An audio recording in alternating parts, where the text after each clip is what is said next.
Right? So when we sweat, we are cooling ourselves down. We are undergoing homeostasis. Stay with me. Does the internet have homeostasis? Well, if you've ever stayed up late watching far too many YouTube videos on your laptop, you'll know that your computer will get very, very, very warm. And how does your computer respond? It kicks on a little tiny fan, and it cools the system off. That's homeostasis. That's just one computer. But what about the internet in general? The internet can do that because think about the contents on the internet. Not everybody has the same access to the same content. It's regulating itself on the inside. It's maintaining an internal balance. That is definitely homeostasis. The internet is a really fascinating creature. And this next one will put it to the test. Response to stimuli.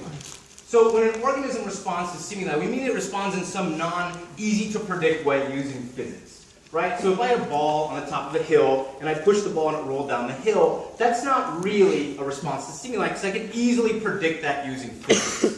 What I mean is something more complicated. So if I push the ball and it bit back at me or something, right? That's a more, less easy to predict mannerism, right? So all living systems, no matter how you stimulate them, you should get some sort of response.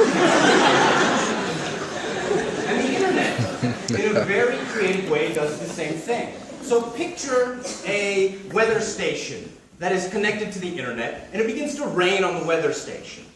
That's a stimuli. And the weather station will note that it is raining, it'll send that signal to a server, and that server will bounce around a bunch of things, and it'll end up on that cell phone. And then it will tell me that it's raining. But that's not that interesting as a response to stimuli. The interesting part is, it'll tell me that my drive is going to take 15 minutes longer because it's raining. Now that is not easy to predict. That is response to stimuli. Living systems all undergo something called metabolism. Metabolism is essentially taking some sort of energy source, whether it be the sun or whether it be some sort of organic molecule that we use to ingest, right? And it performs chemical reactions that allows us to grow, and it allows us to organize ourselves in homeostasis and all of that. That energy is necessary. This is very difficult for the internet because the internet does not have metabolism. So do we lose here? I don't think so. So to bring back my friend the virus. This is one of the reasons that people say viruses are not alive. Because viruses do not perform their own metabolism. They steal it.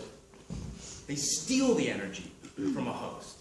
And so anybody that tells me a virus is not alive, that's preposterous. It has the power to steal. Right?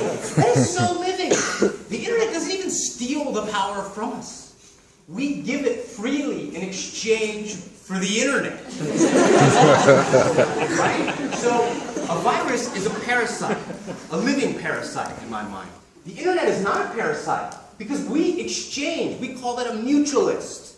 Right? The internet, as an organism, has us as a mutualistic host. And we are providing the metabolism in exchange for something that we can use to grow and do all of these fancy things of life. Living systems must reproduce. And as animals, we think of it as in typical animal sex, right? So, with the internet, this is going to be very, very difficult. Because conceptually, what you would have is one internet having sex with another internet, and it makes a baby internet. And none of that makes any sense if we think about it from the perspective of animals. But instead of thinking about animals, let's think about fungi. So fungi live in these mats of cells. And they're called, the individual filaments of the cells are called hyphae. And if the hyphae tunnel through some substrate and meet a hyphae of another fungus, they will kind of exchange genetic information and produce a new fungus that has the genetic characteristics of both of those types of fungi. The internet also lives in, say, a mat, right? But it's a mat of users, information, and connectivity. And if a mat of one type of specialized users meets a mat of another group of specialized users, out from that you produce new information. You reproduce new ideas. you reproduce new fields. And these are all different forms of reproduction, not in the way that you may believe reproduction, but it is reproduction. It's reproducing new ideas, new thoughts, new fields. All living systems adapt. And we mean by this, they adapt over time, they evolve, they change. This one is very simple. The internet absolutely changes over time. Think about the way the internet started. It was brought to you on phone lines into your computer. And then it came in on special cables. And now it's beamed through space to your cell phone. So the way that we get the internet is changing over time. It's adapting. Even the way that we store information is changing. So when I was born in the 1980s, we used to store information on one of these things.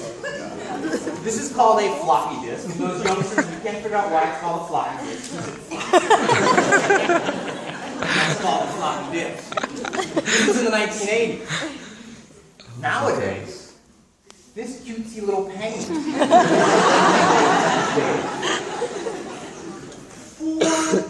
4,000 floppy disks can fit inside of one penguin. 100% adaptation. So the internet, to me, is quickly becoming a living creature. We can see it growing. We can see it doing all of these traits of life over time. And if it is a living creature, it's a living creature as a mutualist. It needs us to power the internet. And so how can we really participate in this process? And what we need to analyze is, on the other side of it, are we becoming obligated to the internet as well? Are we becoming mutualists that depend on the internet to survive?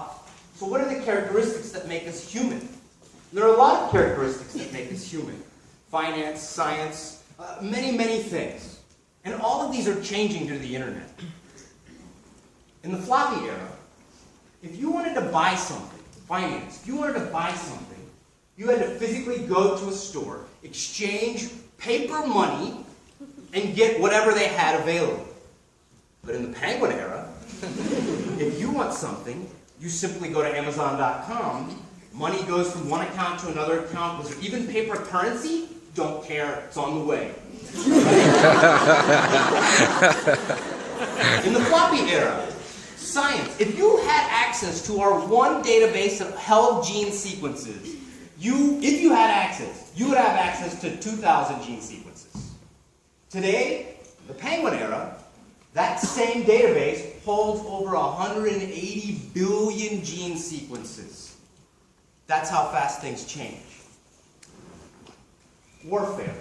In the floppy era, only the most well-fed, the most well-represented, the richest countries had the militaries to coordinate troop movements over long distances. In the penguin era, we have a situation, especially in the uprising in the Arab countries, where they're coordinating troop movements using Twitter. The penguin era is changing warfare. In the floppy era, if you wanted to get all of your friends together, you had to find them. You didn't know what the party was going to be, what time they had to show up, what kind of clothes they were going to wear. In the penguin era, you post it on Facebook, and all 65,000 of your friends tell you they're going to be there. In the floppy era, if you wanted to meet your soulmate, it was hard. You had to meet your soulmate. You had to actually meet them. You had to go to work and find your soulmate. You had to go to a social organization, a bar, whatever you could do. At the worst, you could get your friend Tim, who's got a cousin who's got a great personality.